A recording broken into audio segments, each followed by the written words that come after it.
everyone, and welcome to the House of Selah Ministry. We are continuing in the book of Hebrews, our series dedicated to the deep reading through this book. It's sponsored by the House of Selah Ministries and created by Minister Yakanina, Prophetess Yamuna, and Brother Andrew. The lesson 25, we were discussing in Ezekiel how the Ruach is going to be poured out, I believe, and the Ruach is part of the renewed covenant. It's important. The reason we're going through these details is because we're describing the Ark of the Covenant, because that's what Hebrew 10, 19 through 22 is talking about. It's talking about going through the veil and having access through the veil once again to what? What was behind that? The Ark of the Covenant. Why is that significant? We are talking about that. We're really describing what the Ark of the Covenant is. And it's important to talk about the renewing of the covenant. What gets us to that point where we're renewed, which is the Ruach HaKodesh, and what is within us. It's the Torah, or the manna, the Ten Commandments, and Aaron's staff. And we'll talk more about that as we continue. So that's the reason why we're focused on this part. So now we're going to move and talk about or read about Jeremiah and how he had something to say about this very same topic. All right? There is more, the original covenant versus the renewed. So in this process of talking about the Ruach HaKodesh and the importance of having the Ruach, because without the Ruach, you're not going to get renewed, right? We speak of the necessity of it by comparing the way the original covenant was delivered and taught to how the renewed covenant is now taught by it being written on our hearts. So we want to see a comparison of the two, and we're developing that image by also speaking of this renewing of the covenant via the Ruach through Ezekiel and now Jeremiah. Excuse me. So I'll go ahead and read first. Very popular verse. The church loves to use this as if it was dedicated to the Christian religion, when this was written to Hebrews all them years ago to a particular people. It's important to know that. Jeremiah 31 through 32. Behold, the days come, saith Yahuwah, that I will make a new covenant with the house of Yashar and with the house of Judah. It doesn't say the world, and it does not flip-flop in anything. Why is that important? I want to stop here because the church says we are spiritually Abraham, or we have replaced Israel through dispensationalism. If you do that, you have called Yah a liar. How do I know that? Paul says in chapter 7 of this very same letter that Yah made two immutable oaths. Mm-hmm. One of them was he cannot ever lie. Mm-hmm. So when he said that this promise and these better promises, because of this renewed covenant, has even better promises, was for Abraham's seed.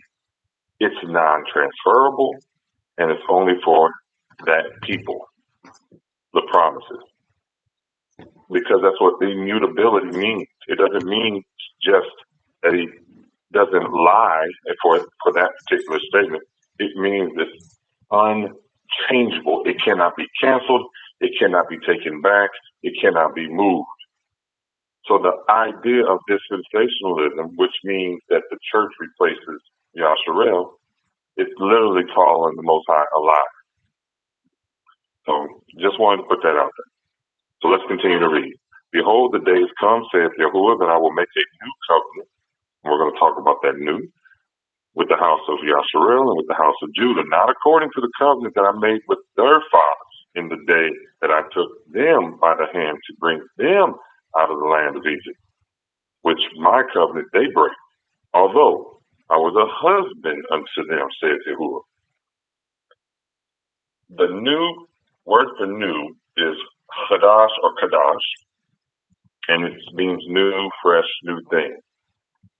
But really, is this new? The church will grab that word and say, see, that old is gone, which will make Yah a liar too, because he said it was eternal, an everlasting covenant. But context, if you keep reading, tells you this can't be new, because the contents of the covenant is the same as the original. All right, and we'll continue to read that in the next coming slides. Does anybody have anything to say or add or questions? Just to add one. Go ahead, please.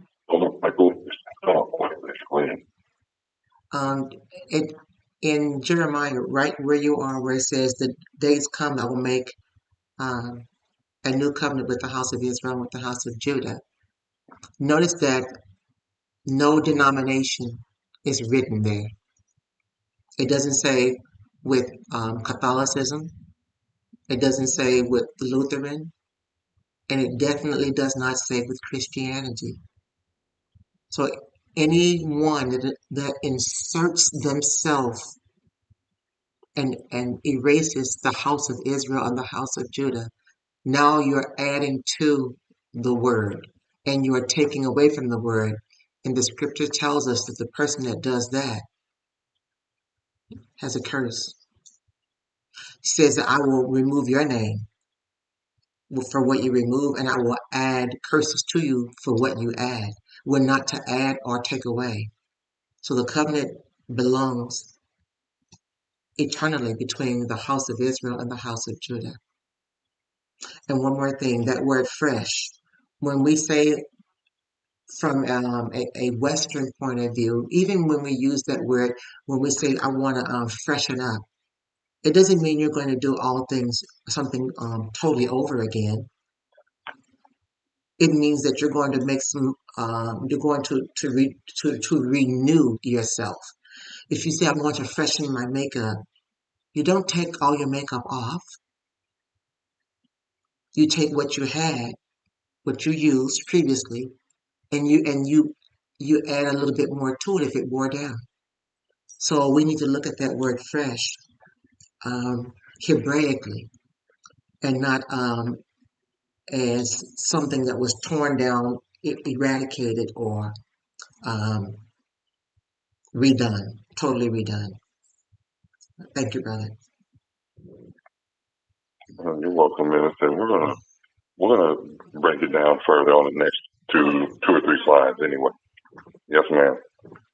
Brother, did you have something to say?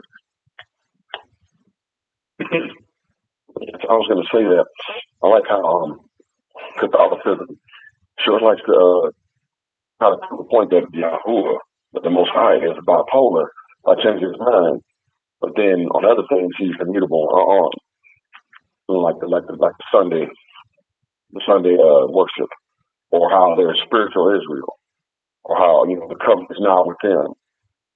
They do it to fit their own narrative. They do it to fit themselves into what does not belong to them. Inclusionary tactics is their game. And it's not going to benefit them at all. Thank you. That is true, and the church doesn't realize they do that, but that's what they're doing. That's what they're doing. Anybody else? All right, let's continue. I'll let brother be the first reader for us. Go ahead and read 33 through 34, please. All right. But this shall be the covenant that I will make with the house of Yashar. After those days, said Yahweh, I will put my Torah in their inward parts, and write it in their hearts, and will be their Elohim, and they shall be my people. And they shall teach no more every man his neighbor, and every man his brother, saying, Know Yahuwah, for they shall all know me, from the least of them to the greatest of them, said Yahuwah. For I will forgive their iniquity, and I will remember their sin no more. And that's a good one right there. Thank you. Thank you. So, like we were just saying, and Minister White was saying too, if the covenant is new, then why is this new covenant requiring the same Torah? It'd be like saying that, and we've talked about this concept, and we're going to talk about it in the next slide too, but I'll briefly mention. We never have new moons, but we get one every 30 or so days, right? I think I said the last time, Yah must have a big giant garbage can full of moons. He throw one away every month and makes a new one. That's what the church wants you to believe. Same understanding of this. It's the same word. And we'll talk about it on the next slide. Anybody have any questions or ask? All right. Let's continue. So here is the Hebrew word. This is a Hebrew text. This is Hebrew prophecy to Hebrew people. Why not look at the Hebrew? The audacity that we think English got it so right. It tickles me. I don't understand how we think the Western culture's got everything so right with their track record. We shouldn't trust anything they just simply deliver to us. We should test and review, right? The Hebrew word is kadash, meaning new moon. See that? And as in new, the first crescent of the moon as the renewal of the moon, or the first day of the month, for example. And it comes from the word kad, which is restoration. And you see the other one, it says to make something like new through repair, restoration, or replacement.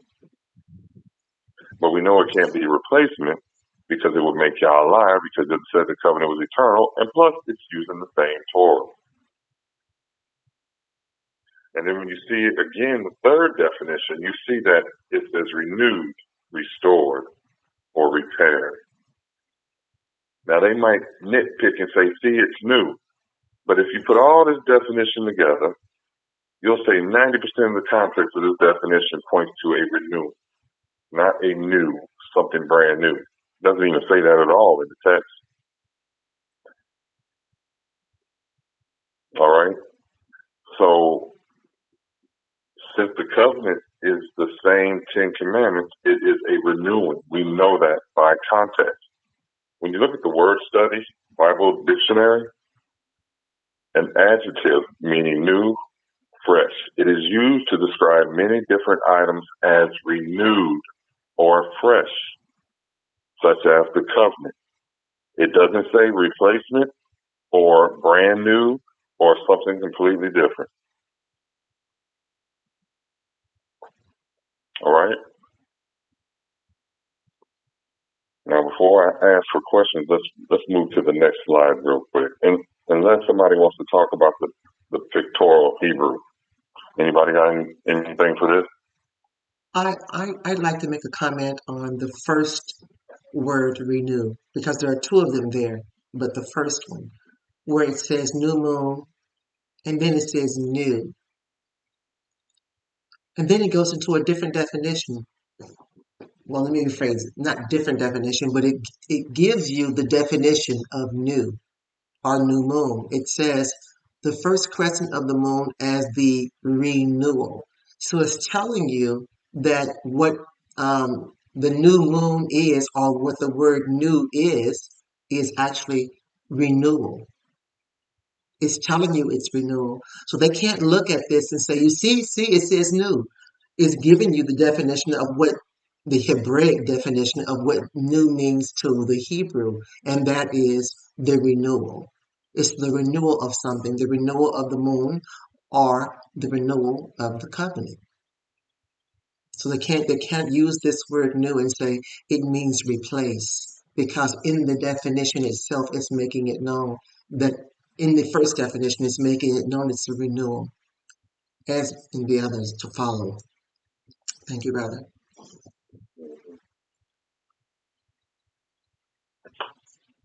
Yes, ma'am. And that's very true. It's very true. It's one of the reasons why the church doesn't teach us to, dive into things and really learn. Mm-hmm. All right, anybody else? All right, so let's take a look at the word fresh in the Merriam-Webster. It means having its original quality unimpaired, such as full of or renewed in vigor, refreshed, not stale, sour, or decayed, not faded, not worn or rumpled, not altered by processing, free from taint, experience, made or received newly or anew. So the renewing of the covenant is a retaining of the original. There's nothing here that points to a brand new something. All right. Any questions or adds? You can look at all of these bullets and apply them to the renewed covenant. For example, the second bullet, it won't get stale. The covenant won't sour, and it won't decay. It won't degrade because it's eternal. It won't fade, where you won't be able to comprehend what's written in it because it stays. The writing is continuously fresh. It won't change. It won't rumble. It can't get worn out. All of these can apply to the covenant, and it can't be altered. And it's free from being tainted. You won't be able to add anything to it or modify it because none of us are the creator of that covenant to begin with. So I like this definition. You're right. We're not the author of it, right? We can't make changes. Mm-hmm. We didn't write the contract up. Mm-hmm. All right. Anybody else? Again, we're doing this to show you how the original and renewing of the covenant has similarities, and there's just a subtle difference. And we've already talked about one of the big pieces is that the Torah is written on the inside. We were delivered in the original covenant a physical Torah and taught a physical Torah by the priest every Shabbat and so on, right? This time, we're going to be taking this Torah everywhere because it's going to be written in our hearts. That's one of the differences. Same Torah. It's getting written, but this time we're the camps on the inside. So Paul speaks to this too. So we're going to come to see what Paul has to say next. And it's pretty short. I'll go ahead and read it. So let's see what Paul has to speak about the renewed covenant being on our inward parts. 1 Corinthians 10, 1 through 2. And this is important because it sets the audience of what we really want to read, which is in 2 Corinthians. Just to prove to the audience, the church audience, that the letter to the Corinthians was to Hebrews. Moreover, brethren, I would not that you should be ignorant, how that all our fathers were under the cloud, and all passed through the sea, and were all baptized unto Moses in the cloud and in the sea. Our fathers were in the wilderness. So Paul is saying that our people, our ancestors, were in the wilderness, that went through the sea.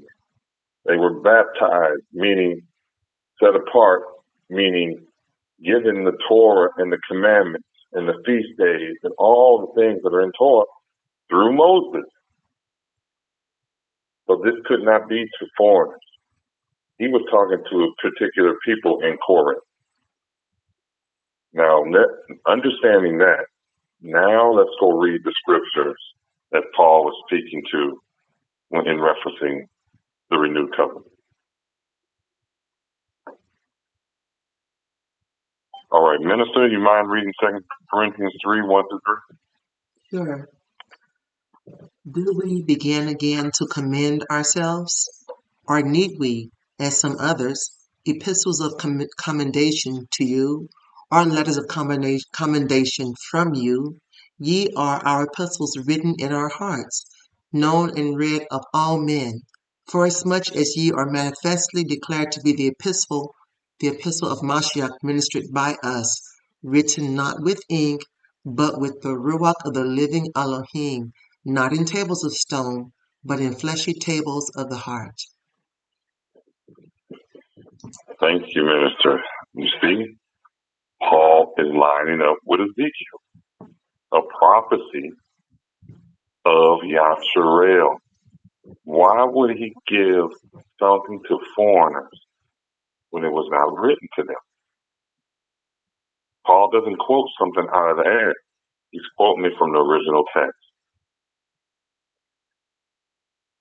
All right? Any questions with this? I might have Minister White read one more set for me, if there's no questions or add. I have something to say. One thing we can add is we know Christians is very fond of Psalm 51 because it's a well-known prayer chapter that a lot of people tend to read and pray over themselves. In verse 10, he says, "Create in me a clean heart, O Elohim, and renew a right spirit within me." We can add, is that spirit he asking for a total new spirit? Because we know the Most High is not going to do that. He can wash you and clean you and renew you and purify what you already have, but he's not going to put a whole nother entire spirit within your body. That's not how the Most High works. The same thing applies with this covenant. He's not going to write off the one just to replace another one that's totally new with new instructions, new ordinances, new everything. It's to be watched, to be restated.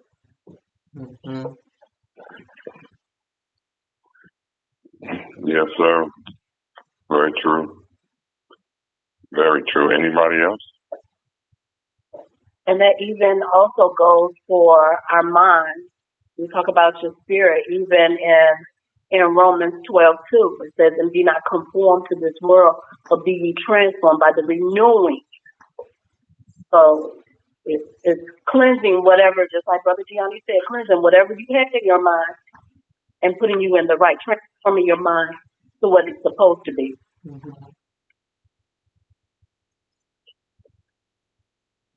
Correct. Correct. And this is, it's funny. May I say something? Oh, sure, sister. Go right ahead.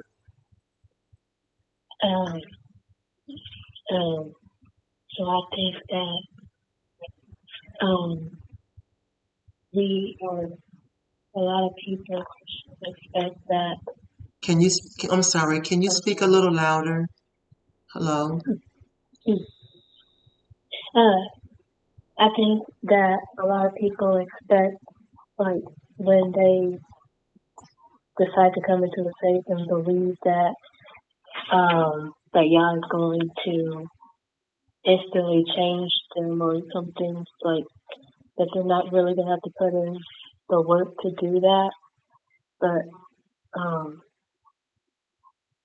that's not true. Like you have to put in that work, like everyone else is saying, Brother Gianni, Mr. Ronnie, you all have said that you have to change.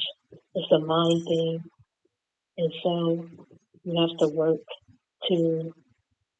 You have to put in the work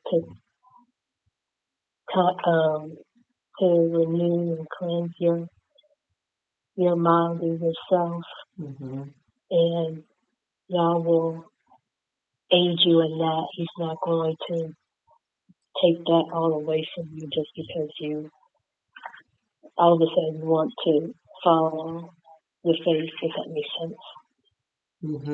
Thank you. That's right, sister. If there was nothing for us to do, then Paul would not say, present your body a living sacrifice. You know, even according to the priestly duties, a sacrifice was not something that was done easily. It was hard work and a process. There was rules to it, and it didn't take 5 minutes. They had to slaughter the animal properly. The blood had to be removed properly. Animal, in some instances, had to be cut up a certain way, presented a certain way. Some were consumed. And there was a whole bunch of laws and rules and steps and it was hard work. So if that's the case for atonement of sin, our sacrifice, which our daily lives, will require work. You're going to have to put some work into this. You're correct. Anybody else? Yes, brother. Yes. Oh, go ahead, Sister Sarah. No, I just wanted to add quick is that the thing is that the work that we have to do, the thing is that we don't have to do it alone. We have the Ruach. That's the good part. He has to have us do something that we know we can't do this on our own. So we have help. It's a joint effort. For as long as we do the Ruach to do this,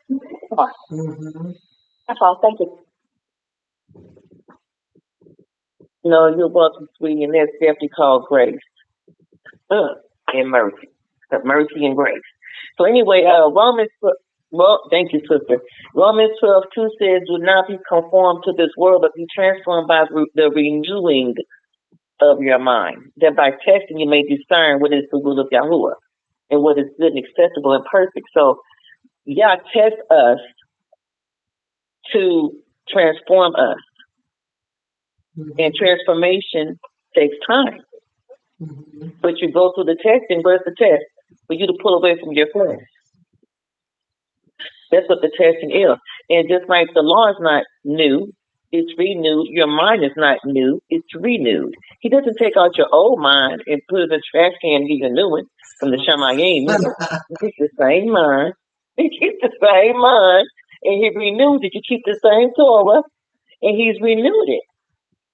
He's renewed it. Ephesians 4:23 says, and be renewed in the spirit of your mind. So, no, we're not alone. Thank you, Sister Sarah. We do have the Ruach to help us. We do have grace to help us because in our weakness of flesh, we can't do it. We cannot change ourselves without the Ruach.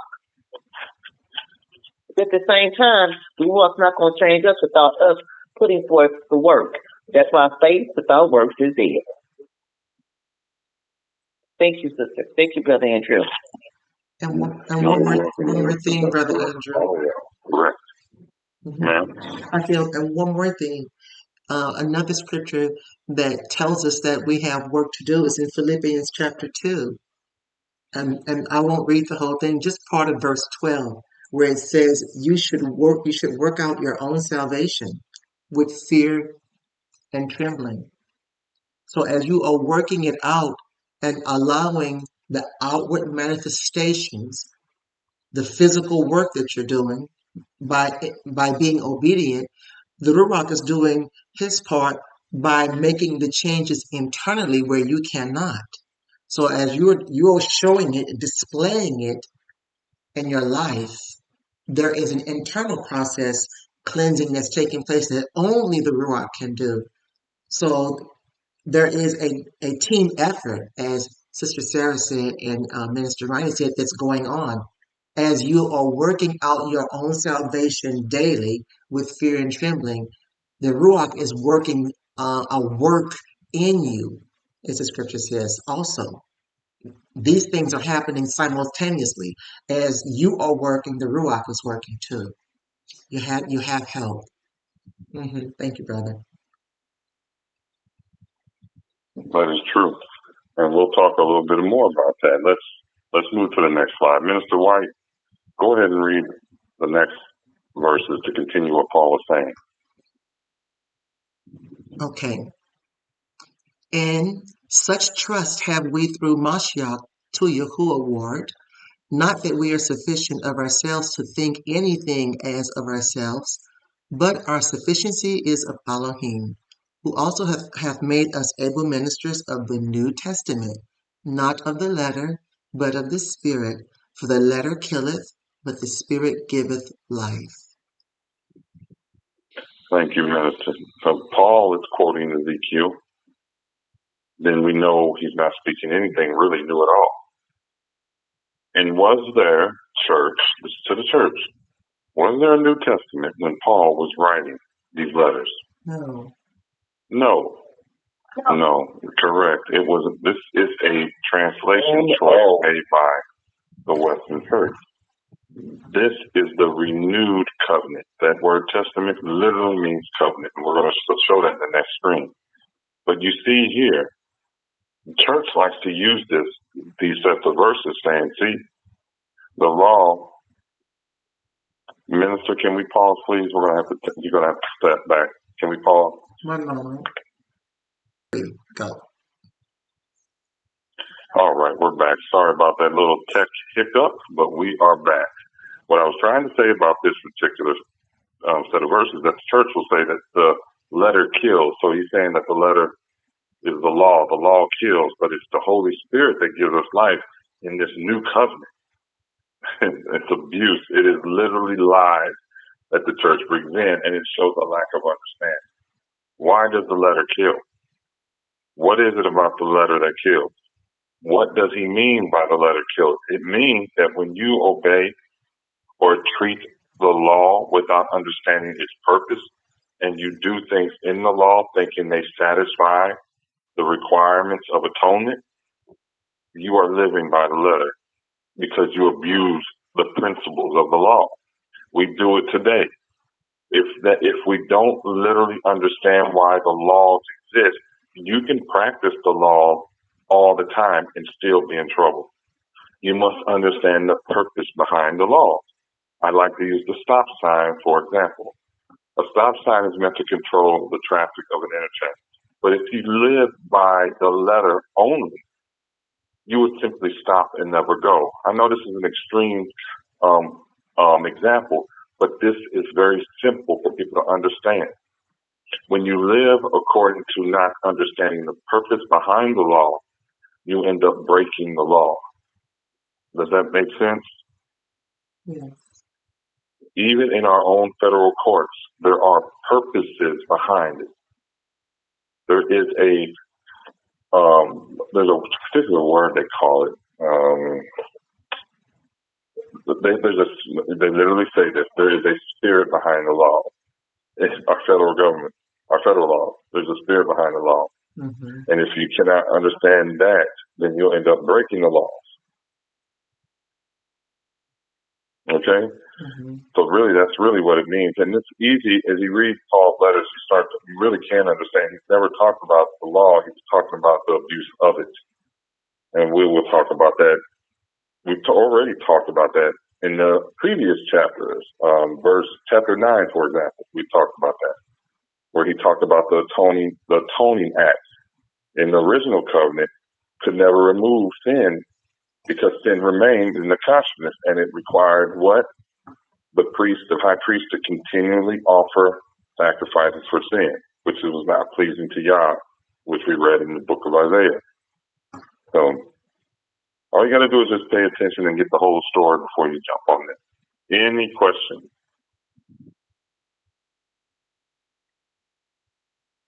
Okay. All right, so let's look at New Testament, because we were talking about that's really covenant. And here, the word testament is diatheke, or diatheke, sorry. And in the Thayers, it's a covenant, Yah's covenant with Noah, and etc. So this is in reference to something, this is referencing something previously given, not new. And we've already proved that the word new does not mean new. So now we're going to go ahead and just summarize our conversations we had about Joel and Deuteronomy, Ezekiel, Jeremiah, and Paul on the next slide. So in Deuteronomy 30, in reference to the renewed covenant, is placed on our inward parts, right? Yah will circumcise the heart so that we will obey the voice of Yah. And then in Joel 2, Yah pours out his Ruach on the remnant of Yasharel. And in Ezekiel 36, he says a new heart to replace the stony heart. And Yah puts his Ruach in us to be obedient, that it will make us obedient. And then in Jeremiah chapter 31, he says, Yah will renew the covenant with his people and will put his Torah within us on our hearts. And in John 14 and John 16, we spoke about the promise of the Comforter, right? Coming. Because why? This is required of the renewed covenant, so he can write his Torah on our hearts. And then Paul speaks that by the Ruach, the writing of the renewed covenant is put on our hearts. So this is the summary, all right, of how the covenant is renewed in us. All right, any questions?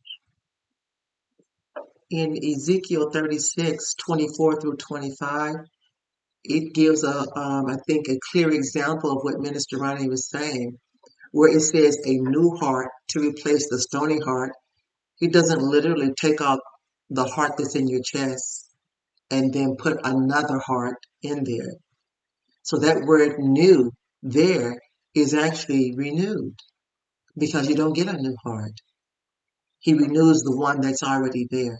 So we're seeing continuous examples of the word new. Actually, it doesn't mean replace, but it means refresh or renewed. Thank you, brother. You're welcome. So we've gone over the original and the renewed covenant. So let's look at the summary of the renewed on the little table that I've created.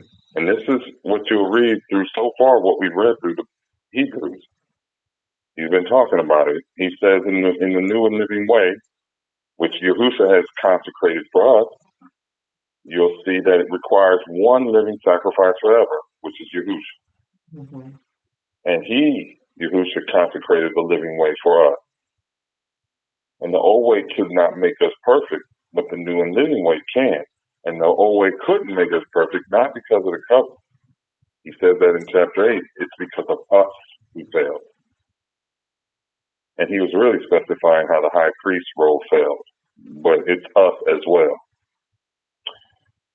Then the high priest is eternal. He speaks of that in Hebrews 6 and multiple places in the book of Hebrews. And under the order of Melchizedek, which is the forerunner, which he says in chapter 6. And then our high priest is the Torah as well. So we're not going to have any failures in our high priest, because he has no sin. He is eternal, and he is Torah himself. And in Hebrews 10:16-17, the Torah will be written on our inward parts. All right? So before we go to another table where we can see them, the original covenant and the new and living way, the renewed covenant, side by side, are there any questions or asks?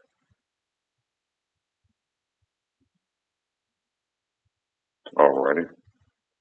Let's go ahead and just show them side by side now. So you'll see that there's similarities, right? So it's not that the covenant has changed. It's just if we read and paid attention to the translations like we did, we know that the law was transferred to another high priest, or that role was transferred. It was not changed. That's just the English wanted to put that in there. So it's very similar. The only difference is our high priest never died, and the law is written on the inside. Right? The new and living way requires one living sacrifice forever. The other one the old needed it continually. The high priest would go through the veil, but that was only once a year, while Yahusha is the living way. The old way couldn't remove the consciousness of sin. This way could make you perfect through the Ruach, through faith, through Yahusha. In the old way, our high priest changed continually, but now we have a permanent high priest forever, Yahusha. The old one was the Levitical order of priesthood. The new one is under under the order of Melchizedek, which chapter 6 said was the forerunner. And the high priest and the people failed to teach Torah, learn Torah, do Torah. This high priest and thus his priests are not going to fail. And the Torah was read and taught daily by the priests. We talked about that. And that was important to let you know because it was a physical deliverance of the Torah. Here we have the Ruach working in our lives. So the Torah gets written in our inward parts. All right? So the new and living way, again, was the forerunner that casted the shadow of the old way. Because the Melchizedek order that is this new renewed covenant, this new and living way, was prior. It exists prior to the Levitical order being established. So the Levitical order was mimicking this new and living way the whole time. Mm-hmm. Isn't that something? Mm-hmm. All right. Anybody have some asks? Because that was a lot said there. We have people that are still somewhat new, so I just want to clarify the last piece under the category, the new and living way. The last one where it says the Torah is written on our inward parts by the Ruach. That is true, but it does not negate the fact that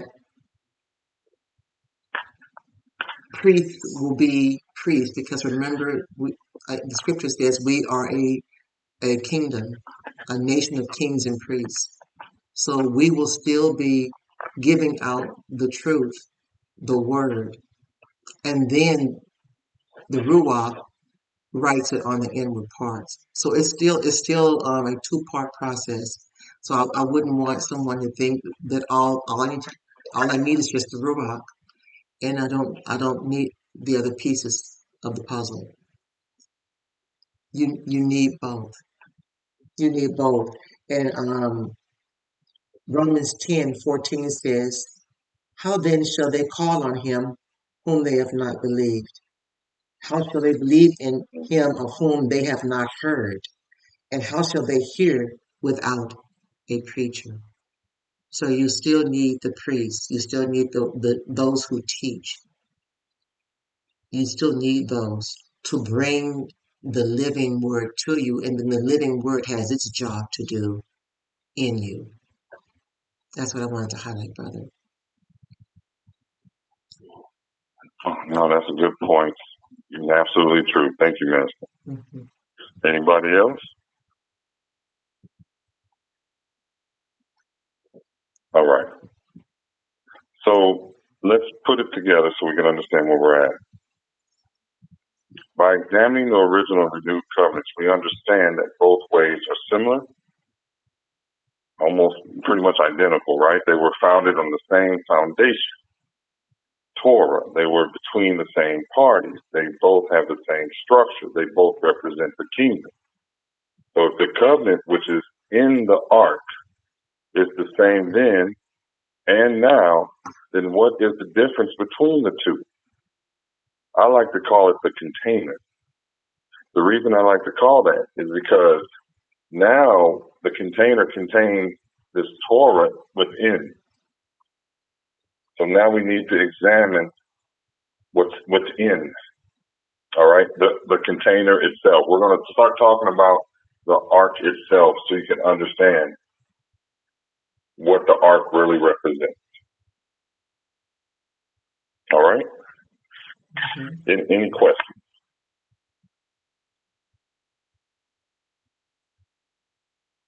All right, let's continue.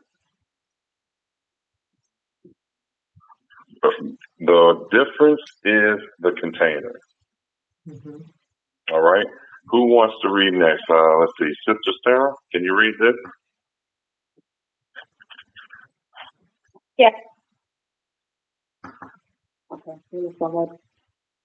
Exodus 25:10-11. And they shall make an ark of shittim wood.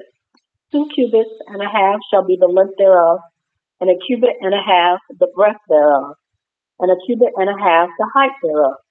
And thou shalt overlay it with pure gold. Within and without shalt thou overlay it, and shalt make upon it a crown of gold round about. All right. Thank you, sister. So remember that crown of gold is important. We're going to talk about all these features. So the ark has a crown. That's important. We'll talk about it more. But what I want to discuss now, for our sake, is the word ark. Once again, we've talked about it once before, but I wanted to come back to it because there's a little more detail to this word. Now, the word ark could be a box, and it's called Aron. Isn't that something? Aaron. So Aaron was literally an ark. He represented an ark. Don't take that lightly. What was Aaron all about? Aaron was the high priest. And the high priest had to be sanctified, had to be obedient, had to know the Torah, had to live the Torah, could not come unless he had proper atonement, had proper clothing, had everything on that was required of him. So Aaron, the priest, the high priest, was a physical representation of the ark in himself, what he presented in his own name. So let's look at the definition. It could be a box, it could be a chest, or it can be a coffin. All right? Boxes are used to store items and keep them in order. I like the definition at the end. It says light is also necessary for order. You could throw those, you could have anything thrown in a box, but if it's dark, it's going to be unorganized and not very useful. You need light. You need light. Okay? You have Aleph, Resh, Wa, Nun. You got the power, the authority, the ox. You have Resh, the head, a person who chooses, because this is used in reference to someone who is righteous, who wants to be righteous. So this is a positive use of this word. So this person chooses, okay, to learn. Then you have the connection between that person and then you have Torah. So the power of Yah in the person who learns or chooses, learns and chooses Torah. That's who an Aaron is. That's who a priest is. That's who an ark is. Now, on the flip side, a coffin is nothing but for somebody who's dead, right? It's not a good thing. So a coffin is something without life because it has no Torah. It has no life. Filled with dry bones, right? Do you see how it's important to understand this? Understand Aaron's name? All right. Is there any questions with this one? Where it says at the top, boxes are used to store items and keep them in order. Light is also necessary for order. There isn't any light in the box. So how do you keep the items that you put in the box in order if there's no light inside that box? Where does the light come from? Anybody have thought about that? Yahuwah is the light. He's the light that is over the Ark of the Covenant. He will help keep your life in order. It says the footsteps of the righteous are ordered, directed, aligned by Yahuwah. He is the light. If you notice in Moses' tabernacle, in the Holy of Holies, there was no light in there. No artificial light, because he was the light. So that's the light that's going to help you keep your box in order. Thank you, Brother Andrew. No, you're good. That's good. That's great, Minister. And I think we're out of time as well. So we're going to end it here anyway. This is a good spot to. Andrew, can I ask? I'm sorry? May I ask a question, please? Yes, ma'am. Okay, at the very end where it says none, N-U-N, and then it says seed, Torah, /life. Okay, the only time I've ever seen the word none is what they would call the sisters in the Catholic Church. Is that where they got that name from? Their seed, their Torah? No, ma'am. It just happens to look like that. That's really pronounced noon. Noon. Okay, let me write that down. All right, thank you. Good question, though. Good question. It does look like that. Okay, thank you. Good question. You're welcome. Well, in the respect of time, everyone, we're going to close it out here. We thank you for joining the House of Selah Ministry. It'll be a good. We'll start with this line to summate what we've talked about and to continue on talking about the container, the ark itself. Please join the House of Selah Ministries next week as we continue in this series. Shalom, everyone.